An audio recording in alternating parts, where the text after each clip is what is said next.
Update lang po tayo sa isang dummy account o troll account ng isang OLA agent na nagpo-post ng mga hindi nakapagbayad ng utang at tinatawag niya itong mga scammer at mga magnanakaw daw at mga tumakas na sa utang at hindi na nagpakita raw sa kanila ayon doon sa post na itong dummy account ng OLA agent. Pero umaabot ng halos 50 mahigit katao yung kanyang ipinost sa kanyang Facebook page. Okay? Pero bago lahat, excuse me, maglalambing ako na pakisuportahan po ang aking mga social media account, ang Facebook, TikTok at ang aking YouTube channel. At kung nakatulong sa inyo yung video ito, malaking tulong po yung simple yung pag-like, malaking tulong po yung simple yung pag-share, at para updated po kayo sa mga usapang online, hindi nga po ipakihit lang po ang notification bell. Disclaimer, hindi po ako nahihikayat na mangutang kayo dito sa mga online lending app.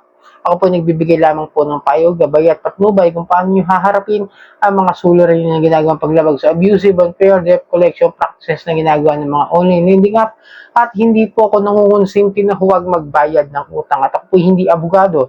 Ako po simpleng mamamayan na kagaya ninyo, nagre-report lang din po ng mga abusive, unfair debt collection practices na ginagawa ng mga online lending apps. Okay? Ngayon, ito po yung Facebook page nung OLA agent na kung saan ay umabot nga ng 55 katao yung kanyang ipinost at tinawag niyang mga tumakas o mga magnanakum laude ayon sa kanya. Ibig sabihin, mga ano raw yan, mga matatas na uhuri ng mga magnanakaw. Pero sa pag-aaral, cum laude, summa cum laude, valedictorian, ganon. Parang ganon. Ikatlo sa mga pinakamatataas yata yan, ganyan. Ito siya, search natin, okay, ito. Ayan siya, si Poreweri. Ayos, ano? Ganda pang ano, kala mo Indonesian na hindi mo maintindihan. Poreweri. Tapos yung post niya is by July 22 pa. Pero okay lang yan kasi at least hindi pa pumapasok ang August. Pero ang nakakalungkot lang ay ang ipinost niya na halos 55 katao. Search nyo na lang siya, hanapin nyo Poreweri. At ito yung sinabi na, takpan ko lang yung mga tao na nandyan sa post niya para sa protection at privacy reasons ng acting channel. No? Na hindi tayo katulad ng nagpapahiya rin natin yung kanyang mga ipinost. Pero puntahan nyo na lang yung Facebook page yan. Ilalagay ko doon sa aking comment section kung saan nyo makikita o masa-search itong Facebook page na to. So sabi rito, posting for awareness, magnanakum laude ng NCR Metro Manila, address niya kasi nakalagay dito, tapos yung pangalan ng tao, tapos yung picture. Okay, ayan ha. Tapos sumunod, yung mga inisa-isa ko pa, nangutang lang, hindi pa nagbayad, tumakas na lang, hindi na makontak. Ayun, no? Diba? Nakakalungkot na isipin na bumabalik na naman sila sa mga sakit nila ng pagpo-post o pamamahiya sa social media itong mga dummy account. Pero lilinawin ko mga kadyanin, no? Mga followers ko dyan, mga subscribers ko, hindi ho natin alam kung anong OLA agent ito, kung saan company nagtatrabaho. Kasi tuso yung mga yan. Hindi yan basta-basta maglalagay ng kanilang company name o kanilang ng lending app company na idadamay nila dyan. Papahiya lang nila dyan is yung mga nangutang. Kasi may mga details sila dyan na kung saan yun lang yung gagawin nila. Ulitin ko ha, hindi ko ho alam. Kahit investigahan ko yan, di ho natin malalaman.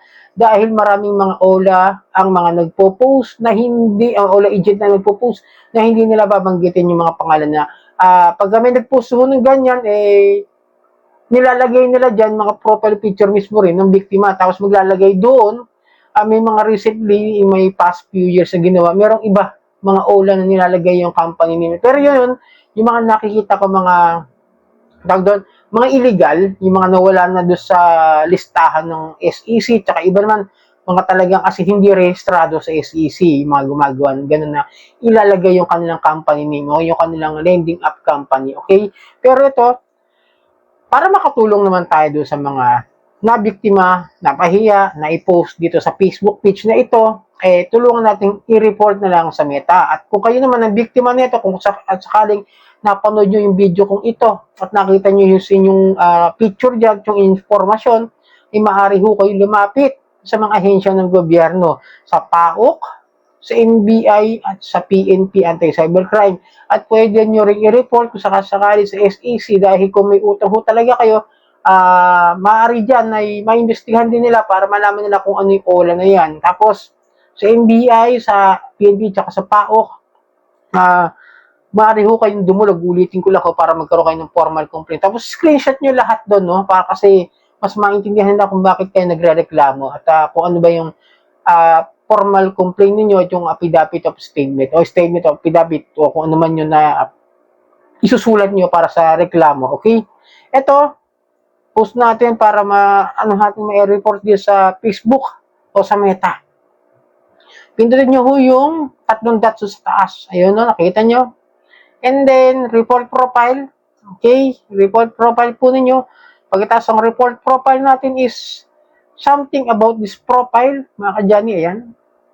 Then, ako ho, ginagamit ko is bullying, harassment, or abuse. Pero pwede rin naman ho sa scam, fraud, or false information. Pero para mas mapadali, isang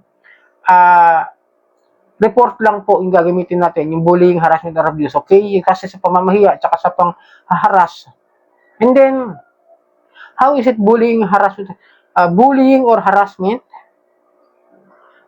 Tapos, ito, yung next niyan is, who is being harassed? Hindi natin alam, so I don't know them. Pagkatapos, sasubmit natin yan. Ayan na, kompleto na po yan. Tapos, the next, is next. Pagkatapos, done. Okay?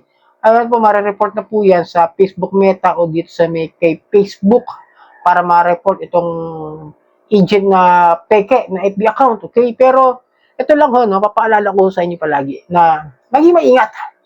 Pag-aralan nyo muna, alamin nyo muna yung mga inutangan ninyo. Tulad yan ako, may mga naipost na ako ng mga, past few years na mga, talaga mga SEC registered na nagpo-post mismo yung mga Facebook pages nila o kaya na may mga OLA agent nila ginagamit yung kanilang Facebook, yung kanilang OLA name. Tapos, gagawa sila ng sarili ng Facebook page. Tapos, gagamitin. Kunwari, example ko si Pinoy Peso, yun na, no? Kasi hanggang ngayon, nakikita ko mayroon pa siyang post doon na, na hindi nabubura sa kanyang Facebook page ng isang OLA agent, pero nakaprofile sa kanya yung Pinoy Peso, na hanggang ngayon nakapost pa rin yung mga pinahiya, yung mga, may utang na hindi nakapagbayad. Ayun pa rin po. Pero, ulitin ko, no? Hindi natin basta-basta malalaman niya, mga yan, unless kailangan natin i-report. Tapos, kung ang utang nyo is mga isa o dalawa lamang ng mga OLA, mas madali ho nyo matatrack ng NBI, ng PNP, ng tao. Kasi ho, kung marami na ho kayong OLA, wala na ho tayo medyo magagawan, medyo malalaliman na ho, medyo mas magiging mahirap na po na ma-identify yung OLA agent na yan kung saan siya nagtatrabaho. Pero most common naman, kung sakasakali makukuha nyo yung link o yung mga URL o yung mga IP address, kung meron silang ganong klase ng mga machineries dito sa PNP, sa NBI, at sa PAO, pating ko kung meron silang ganun, mas madali matatrack, mas madali malalaman kung ano yung mga IP address nila, kung paano nila ma-trace, di ba? So, sana may ganun tayo, no? Kaso nga lang, medyo wala tayong ganung klase ng tracking device o machineries na ganun para sa mga pulisan, sa mga ahensya ng gobyerno. So, uulitin ko, maging maingat kayo sa pag-utang dito sa mga uliliga pa. Sana nakatulong at tulungan natin yung mga pinost itong OLA agent na ito. At maraming po salamat sa ulitin.